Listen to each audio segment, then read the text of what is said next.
up, Whitey Nerdigans? This is the one and only Packer Girl 89 of Nerdigans, and today's Manga Nerdigan live reaction video is going to be for Konjiki no Gash 2, aka Zatch Bell 2, chapter 33. But before I get into this recap and live reaction, we are at war with YouTube's algorithm, and it is slowly but surely killing my channel. And in order to defeat this algorithmic beast, we need you to please hit that like, share, and subscribe buttons. And because, of course, this channel, let alone this video, are not sponsored. If you love what we're doing and want to help keep me, my adorable fussy kitty over there, and this operation literally alive and kicking, so we can keep bringing you more anime and manga content, whether it be news, analysis, or live reactions like this one, feel free to hit up our Cash App, PayPal, and Coffee. Links are in the description box below, as well as the link to our Patreon where we are doing our anime live reaction content, because unlike YouTube, where we constantly have to worry about getting a copyright strike for showing anything on the screen, well, Patreon, we don't have to worry about that. So we can have our full setup of the anime and manga side by side and have the audio to boot, which is not only great for busting a botched localization or two, but it's great for when we cover anime original content like, say, Dragon Ball Daima, which we covered in both the sub and the dub. And the more views and subscribers we get on Patreon, the more anime we'll cover. And now, if you're a $10 patron, you get to choose the series we cover as well. And there is a stacked summer anime season in full swing, in which we're covering Witch Watch, Togenanki, Gachi Yakuta, as well as the second seasons of My Dress Up Darling, a couple of Cuckoos, and Dan, and there's even more on the way. So please check out our Patreon. The link is in the description box below. So, last chapter of Zatch Bell, we got to see the revival of Jillnose, and we found out that Jillnose's ancestors are the ones responsible for all the mummies. Because if it wasn't for her ancestors, we wouldn't be seeing Zatch right now. We wouldn't be seeing any of them. It's freaking sickening, man. Wow. But anyways, let's get into this chapter, see what's in store for us today. We're seeing Jillnose at work, by the way, because one of the demons is getting a body. Or I should say, one of Belial's demons is getting a body. All done. Woo, Jill is tired. Jill. So listen, kid, it's Kufi. Kufe. Listen, Kufe. God damn it. That mummy is just a rough mold of what she'll look like. Its form will change to match the appearance of the soul that goes into it. If Elby-chan's soul enters that mummy, then it'll start to look just like her. Also, it's made from a special kind of magic that doesn't go away over time. It's pretty demanding on Luna's heart energy, and the spell really takes a lot out of me to perform. So I'm just gonna take a little nap now. Oh, she's fast asleep. Thank you, Jillnose. I really appreciate this. I'll need to borrow some of this power. What is he gonna do? Here we go, Ellaby. Woo! So he's transferring her soul into the doll! Apparently, the process works differently for them than it does for demons. Normally, a soul would transfer into the mummy instantly. Do you think that orb she got from Belial might be to blame? Probably. Well, was that orb artificially created by Belial himself? Maybe. It's taking longer than usual because it's trying to force its way into a foreign system and more or less extracting the necessary data from it. Either way, I could tell this Cuffy guy is a very skilled sorcerer. I have a teacher who helps me study magic back in the demon world, and he says that any mage who can manipulate ropes and strings must be at the highest possible level. I remember him saying that strings can be either straight or curved, and that they always connect from one point to another, front and back. The vibration of these strings is supposed to be the source of everything that exists. Woo! This is a good point from CYBORG here. It sounds a lot like the concept of string theory in physics. It totally does. Probably wondering how I know about string theory. Especially since I didn't take a physics class, but when Brian was alive, he did take physics. And guess who helped him with his homework? Me. So I do know a little bit about physics. What he's trying to do right now, what he's trying to do with that magic right now is something that would be almost impossible to accomplish. More importantly, Kiyomaru, he's leaving that orb completely exposed while this is all going on. Yeah, it wouldn't surprise me if Belial was onto us by now. And to make things worse, with the orb out in the open like that, there's a good chance it could be destroyed at any moment. We also played a part in carrying out Belial's evil plans. That girl is so determined to do this, she's prepared to risk her own life if that's what it takes. Just a little more. Don't you break on me. Don't you dare destroy it, Belial. Ellaby, you have to hold on. Woo! So now this is Ellaby's point of view. Like, in a way, I'm not gonna lie, this is making me think of what we just saw in Shy during our Shy Live reaction when she was going through the, what was it? The Scar transformation. Oh my god, that's what it's totally giving. You're a true... Oh, there's Belial. You're a true prodigy, Ellaby Shannon. There's no doubt about it. The girl was forced to fight against her will! No! Almost there. We've almost got it. No! Sakurada! Yes! No! That bastard! He cut the string! No, but then, let's talk about this design. This design is so freaking sickening. This design is so fire. Oh my god, this design is fire! Rah! Come on! Ellaby! Wait, Ellaby! Wait, where was the Kara? Let's go! Stand down, Demon King. I am not here to take the life of a noble. My goal is merely to retrieve Cuffy and Ellaby, no more, no less. Hey, mad respect! Dude, I'm not gonna lie, he's kind of giving, like, Norse Cyborg, if that makes sense. Like if Cyborg from, I'm talking DC Cyborg, if like he was like, I know what, people are gonna be like, dude, you're just saying if it was I should say whitewash Cyborg, huh? I know you guys want me to just say that. Some of you guys want me to say that. But no, it's the Viking aesthetic too. That's what the main thing was for me. Those two are sorcerers whom Belial-sama holds in high regard. Even after learning of their treacherous ways, I was instructed to bring them back with their orbs intact. This doesn't concern you, so don't interfere. Why don't you just run along now? It's time to go, Cuffy, Ellaby. Be smart and don't make this any more painful for yourselves. Ellaby doesn't want to go back! I'm gonna back here! Let's go! What a fool. Barry-o-Rudo! Wait, hold on a second. Debedion! Dude! Oh my god! Like, I try to think who he reminds me of. Because there's like hella Norse characters that he kind of gives. I'm talking about from Norse series that he gives. This is fire, man. This art is everything. Ben! Launcher, let's go, Sakurada! Dude. This is sick. You're all fools. Well, King, it would seem your powers are slowly returning to you, but that doesn't mean we haven't made great strides as well. I couldn't help but wonder if there was some way we could tap into our true power without needing to rely on the spells themselves. And so the witch got to work on developing this intriguing device. Did that witch have a depressing look on? Wait, did that witch have a depressing look in her face, in her eyes by any chance? She is indeed the witch with the sorrowful stare. Naturally, the power output isn't nearly as perfect as it is when we use multiple spells in tandem. Nevertheless, the results speak for themselves. Oh, here we go. Dio, Barry-o-Rudo.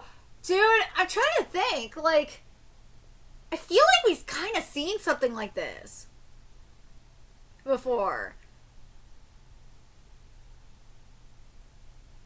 Like, I'm talking about magic in terms of, like, artificial versus natural magic. And I think the series I am thinking of is, well, technically, I know you could make the argument about Hunter x Hunter, but I feel like this is kind of like what we've seen in UQ Holder in a way, but could be wrong.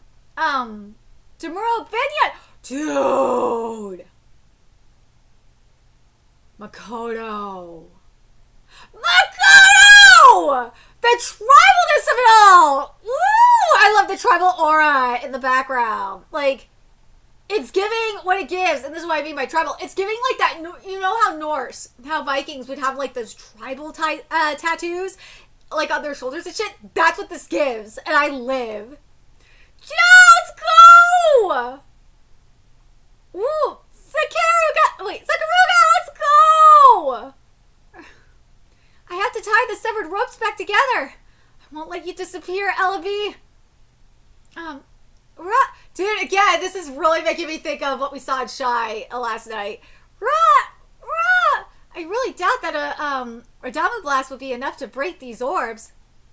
I understand that you're trying to find ways to die, but life is precious, you know.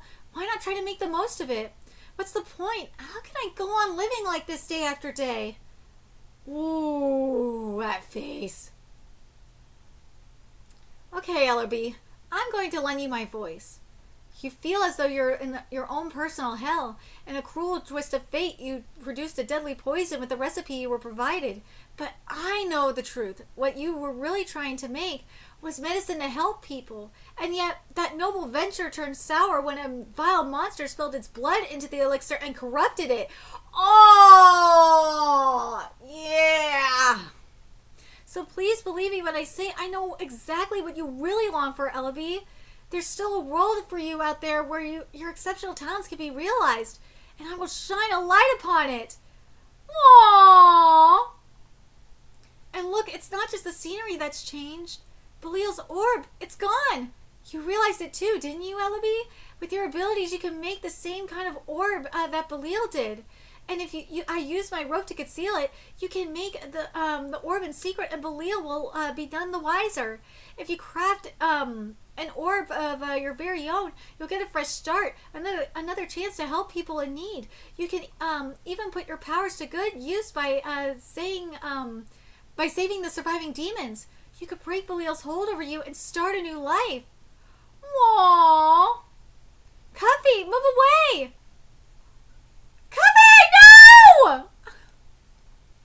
The king of the demon world and his human partner. I must admit your skills are indeed formidable.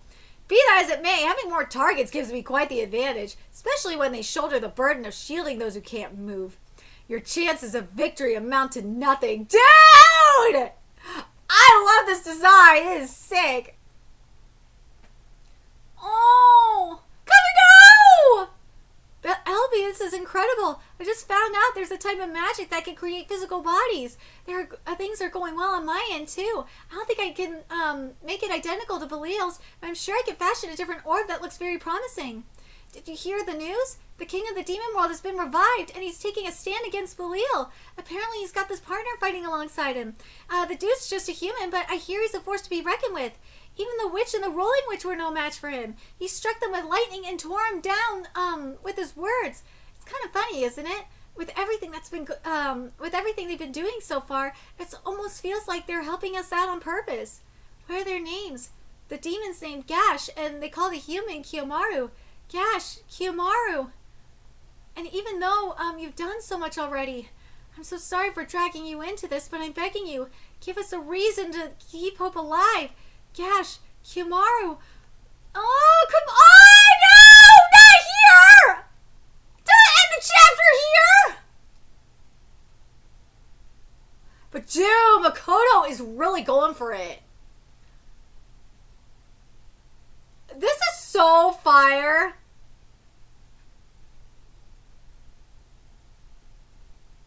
I feel like this kind of is like a continuation of what we saw in the Riddles arc, remember? Yeah, that's what this kind of is for me. Because what we had with the Maman content and Maman and Moses content, that to me felt like an intermission. I'm talking about in terms of underlying theme for Belial's demons, right? That was like an intermission where what we've been seeing with these demons, especially like what we saw, again, I think it really started with the demon that was with Riddles. Oh my god, it's gonna piss me off if I can't remember her name. Blue, because remember, Blue was having so much fun with Riddles, and she didn't want to kill him. And then we have this here, with Coffee and Ellaby, and I'm like, I feel like what Makoto is kind of doing is like, I want to say escalate. Escalating is not the wrong. Escalating is the wrong word for this. Progressing, kind of doing like a progression, kind of maybe even an evolution in a way. I'm very curious where it's going to go, and I really like the string knot theory situation. I do like that a lot. But the other thing that I find very interesting is what was said earlier in the chapter.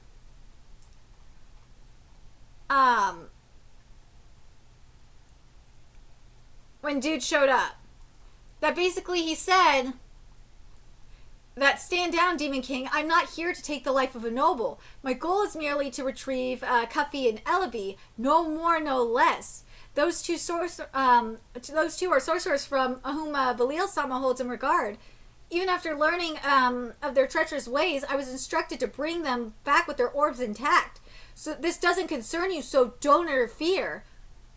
That, I think, is very interesting. Because you would think that Belial would want Zatch and Kiyomaru dead no matter what. But this, though? The fact that bro is like, nah. You're not involved in this. This doesn't concern you. Go away. I'm just here to bring these two back. But based on what we know about on Coffee and Ellaby, I can understand why. And I can't believe I'm making another fucking RPM reference today. But I just can't help it. It feels like an RPM situation. It does. Part of me wants to say this is kind of like Astronomy in a way too. That would feel wrong. But let me know what you guys think in the comment section. What do you guys think of this progression that, in terms of like an underlying theme with the demons? God, I really want to call them. Part of me wants to like call them Amalurics because of what we've seen in Shy, with the Amalurics specifically, and I feel like it's kind of here's the reason why I feel like it's kind of appropriate, because how an Amaluric is formed is because in Shy with the heroes you have something called a heart transformation, and the stronger your heart is, the more powerful of a hero you become. However, if you tap into like an emotional scar, you become a monster. You get a reverse transformation. And I feel like that's what Belial is kind of doing. I feel like Belial is doing like scar doing what Stigma was doing to the other Amalurics, is doing like scar transformations. But like how he's doing it, I don't know. I'm very curious. But with Stigma, he's using rings to do it. Oh no, he's doing it with the orbs. That's what he is. He's doing it with the orbs. Stigma, it's with rings. Belial, it's with orbs. See? It's all connected, right? But let me know your thoughts in the comment section below, what you guys think. And remember to like, comment, share, and subscribe to Nerdigans Inc. Love what we're doing. I want to help keep this operation alive and kicking so we can keep bringing you more Zatch content. A few ways you could do that. Donate to our Cash App, PayPal, Patreon, Coffee. Purchase something off our Amazon wish list. All that's in the description box below. Also, make sure you follow us on Twitter, Twitch, Discord, friend us on PlayStation Network. That is in the description box below as well. And until next time, Nerdigans, I will be seeing you later. Bye.